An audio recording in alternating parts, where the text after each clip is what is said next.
Back to my channel. तर आज ना मस्त असा वेदांतीच्या आवडीचा ढोकळा बनवायला घेतला, कारण कालच्या दिवशी आहे ना असं डिसाईड झालं होतं की शेवयांचा उपमा आज बनला तर दुसऱ्या दिवशी छान असा खमंग ढोकळा बनवायचा. तर मग आता वेदांतीच्या फरमाईशवर मस्त असा ढोकळा बनवून घेतला, कारण तिचा हा ढोकळा आहे ना फेवरेट आहे आणि नॉर्मल इन्स्टंट बनणारा ढोकळा आहे. म्हणजे डीमार्टमधून इन्स्टंट ढोकळ्याचं पॅकेट आणते मी आणि छान असं पाणी टाकून मिक्स करायचं आणि मस्त अशी फोडणी देऊन घ्यायची. झाला आपला ढोकळा तयार. तर आज दुपारी ना मला स्वयंपाक करण्याचा खरंच खूप कंटाळा आला होता, कारण जेवणासाठी मुली कधीच हो म्हणणार नाहीत मला माहिती होतं. तर मग त्यांना असं छान असं आंबट गोड तिखट असं काहीतरी बनवायचा बेत बनवला, तेच म्हणजे पाणीपुरी. आता पाणीपुरीच्या आहे ना पुऱ्या तरी मी आणून ठेवल्या होत्या आणि मसाला तर ऑलरेडी त्या दिवसाचा थोडासा उरलेला होताच. मग मी म्हटलं चला आज मस्त अशी झणझणीत अशी पाणीपुरी बनवून घेऊया. बरं, पाणीपुरी घरी जेव्हाही बनवतो ना तेव्हा काय होतं, एक तर पोटभर खाल्लं जातं आणि दुसरं म्हणजे मनात काही भीती राहत नाही की पाणी कुठलं यूज केलेलं असेल, हात काय कसे आहेत काय नाही. तर अशी आहे ना नेहमी आता माझ्या घरी तरी मला जसं हे पाणीपुरी बनवायचं कळायला लागले ना तसं आता मी मस्त घरीच पाणीपुरी बनवत आहे.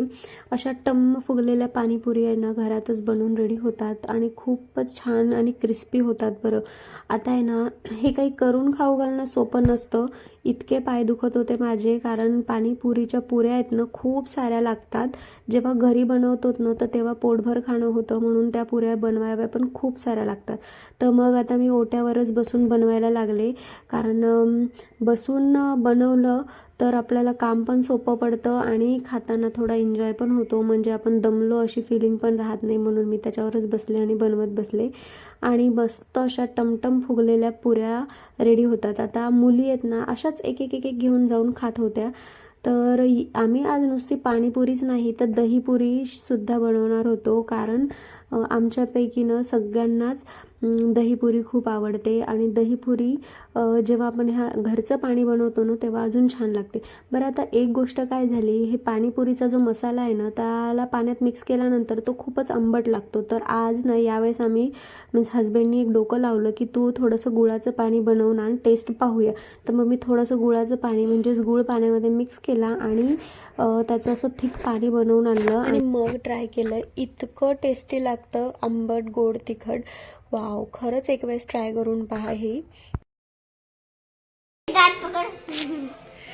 हे ना आमचा एक दात पडला आणि आता आम्ही ते दात सांभाळून ठेवलेलं आहे. एक टूथ फेरी येईल आणि आम्हाला गिफ्ट देईल म्हणून, हो ना वेदा?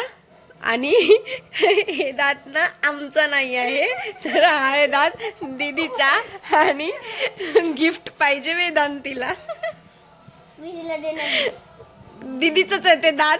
फेरी टेल म्हणते, टूथ फेरी म्हणते की वेदांतीचा दात नाही आहे ते दात आहे दीदीचा, तर दीदीलाच गिफ्ट देऊन जाते. आत्ता जे तुम्ही पाहिलं ना तसे जोक आमच्या घरात वेदांती बरोबर होतच राहतात, कारण ती अजून लहान आहे, तिला कळत नाही, पण तिची गंमत खूप आली त्या गोष्टीमुळे. बरं, आता ती गोष्ट ठेवली बाजूला. तर आज तर ना राधवी असं मस्त पूजा करणार होती. आज होता शुक्रवार आणि मला करायची नव्हती पूजा, म्हणून तिला पटापट सकाळी आंघोळीला नेलं आणि मस्त तिला आहे ना पूजा करायला लावली.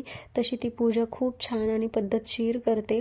याआधीसुद्धा मी तुमच्याबरोबर व्हिडिओमध्ये शेअर केलं होतं. अशा आहे ना छोट्या छोट्या कामांमध्ये जेव्हा मुलांची हेल्प होते ना तेव्हा खरंच खूप मनाला शांतता वाटते आणि छान पण वाटते की हां, मुली काहीतरी हेल्प करू लागत आहेत. बरं, आता आहे ना आज या मॅडम घरी होत्या आणि दीदीची शाळेत गेली होती. तर आम्हाला आहे ना खूपच बोर होत होतं बरं घरामध्ये. म्हणजे आमचं म्हणणं होतं की मला आता कुठंतरी बाहेर ने आणि फिरवून आण आणि काहीतरी खाऊ घालून आण. तर आज तरी होता शुक्रवार आणि त्यामुळे आम्ही काय बाहेरचं खाऊ शकत नाही, म्हणून आज ना तिचं म्हणणं होतं की डीमार्टला आपण फक्त फिरून येऊ. आता फिरून तर ती येणार नव्हती, तिने काय भरपूर खाय प्यायचं सामान घेतलं आणि त्यानंतर ना संध्याकाळी आज मूवीचा प्लॅन झाला, कारण फ्रेंड्सबरोबरच प्लॅन ठरला होता. आणि असं कधी होत नाही की मी फ्रेंड्सबरोबर वगैरे मूवीला गेले, मी नेहमी हस्बंडसोबतच मूवीला जाते. तर म्हटलं चला आज नवीन एक्सपिरियन्स घेऊया आणि फ्रेंड्सबरोबर मूवी पाहायला जाऊया. तर फ्रेंड्स आम्ही सगळ्यांनी मिळून तिकीट्स वगैरे बुक केले होते आणि मूवीसाठी निघालो. मूवी ऑलरेडी मी पाहिला होता घरी, पण आता फ्रेंड्सबरोबर जायचं म्हटल्यावर मी निघाले.